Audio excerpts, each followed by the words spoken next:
Hi, my name is Shruti. I am an engineering dropout. No, I don't even. Okay, fine.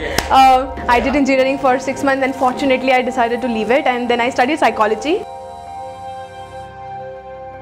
This was when I was in my second year of the college, when I used to run a blog where I used to post all these positive, nice, happy stories. And I was also working in different media companies at that point of time, and they would reject those stories, because they were not very TRP friendly, if you see. And I started putting all those stories up on a blog, and that's how it started. It was never supposed to be a startup. So when I started Chaaipani, I just wanted to write and chill, but eventually we built a good subscriber base, and people started liking it, and somebody told me, okay, now you should do this like a startup, and that's how we started.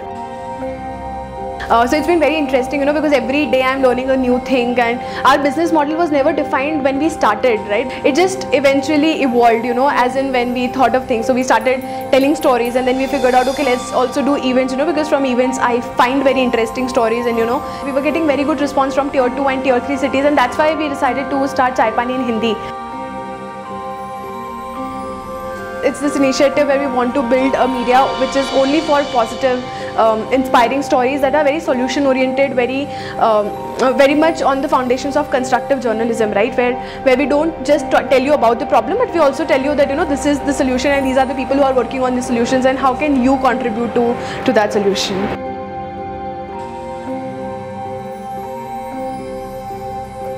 So my favorite story on the platform so far remains Pooja's story. Pooja Shahi, this girl from a small village called Devariya in UP. She used to use this art called macram, jiske khilone banake and accessories banake. She would take in this bag, go in the journal compartment and sell it to cities like Gorakhpur and Kanpur.